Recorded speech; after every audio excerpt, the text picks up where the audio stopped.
Before we start, it is crucial to know why and where do we implement array rotation. Broadly speaking, array rotation is used in searching in a sorted and rotated array.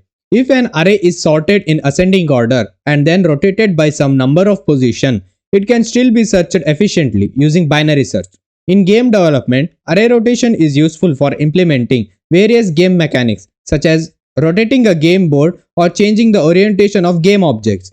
In text editing software, array rotation can be used to implement text selection and deletion operation as well as undo and redo functionality. In audio and video processing, array rotation can be used to apply effects such as pitch shifting, time stretching, and stereo panning.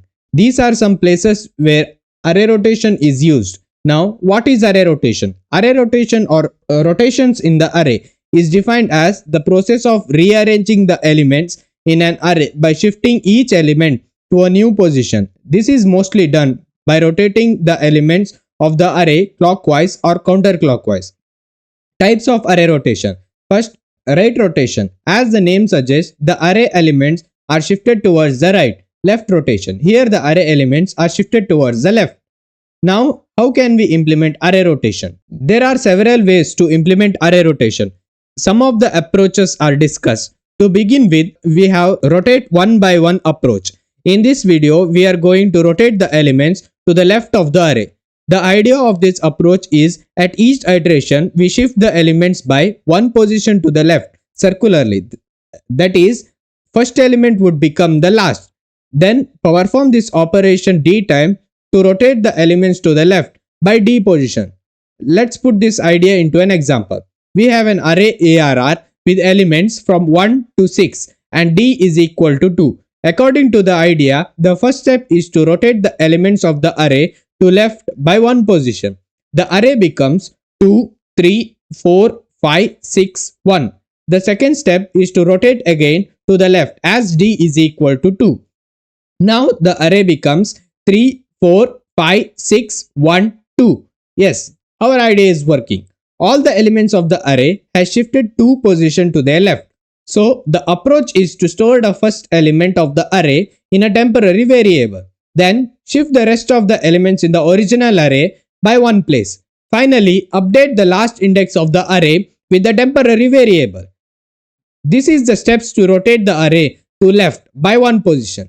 Finally, repeat the above steps for the number of left rotations required, that is d. Now, let's look at the code for this algorithm.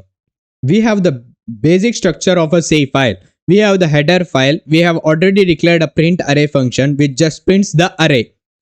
We have a main function. In the main function, we declare an array to work with. We declare a variable called n which contains the size of the array, and we declare a variable d which means how many positions the elements of the array should be moved. We call a print array function to print the array before the rotation. Then we call the rotate function to rotate it, and then we call the print array function to print the array after the rotation. Then we implement the rotate one by one function which takes parameters array, the size of the array n, and the number of position the elements have to move d. In the rotate one by one function, we create a for loop which runs from 0 to d. How many times the rotation should take place.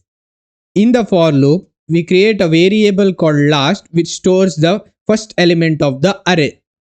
Then we create a for loop which runs from 0 to n minus 1, which loops over the array and shifts the elements of the array by one position to their left. After the for loop, we assign the last element of the array to be the variable last. Let's see the output.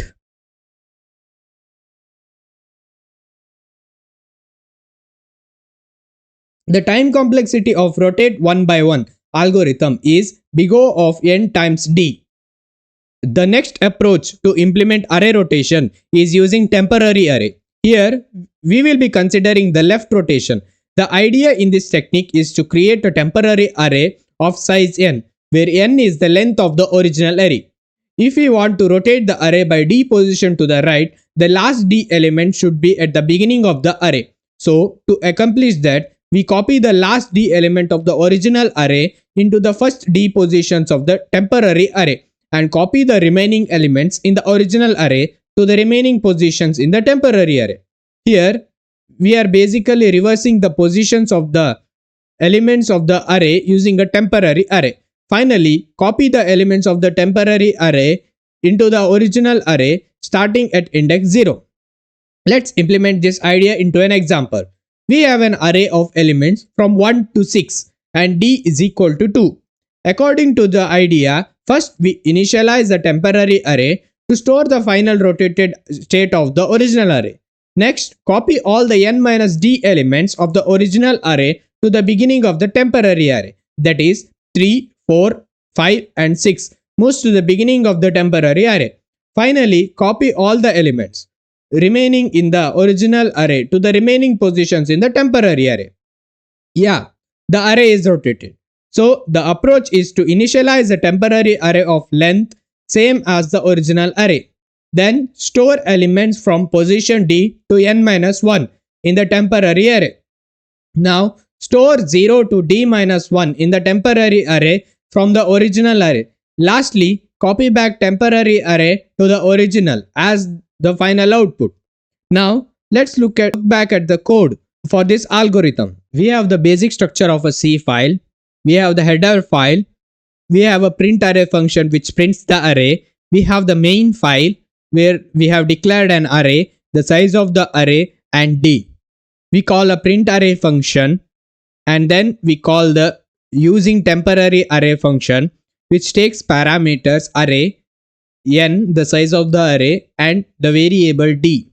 In the using temporary array function, we declare a temporary array of size n, that is the original array. We declare a counter variable called j and assign it 0. Then we create a for loop which runs from d to n minus 1. The I is incremented by 1. In the for loop, we assign the temp ARR of j is equal to original array's I index. And then we increment j. After that for loop, we create another for loop which runs from 0 to d. I is incremented by 1. Temporary array's j variable is equal to array's I. J is incremented. In the first for loop, it loops over the n minus d element. That is, the n minus d element in the original array becomes the beginning element of the temporary array. In the second for loop, it loops over d elements. That is, the d elements in the original array becomes the last element of the temporary array. Then the third for loop runs over the entire array and copies the values of the temporary array to the original array. Let's look at the output of the algorithm. As we can see, all the elements have moved towards 2 positions to their left. The time complexity of rotation of array using temporary array is big O of n. Finally, these approaches are some basic approaches to array rotation. To test yourself, try to rotate the element towards right in rotate by one approach and also right in temporary array approach. If you succeed to accomplish, then comment down that you have understood the array rotation. If you are unable to do so, repeat watch the video and attempt again. Congratulations and signing out.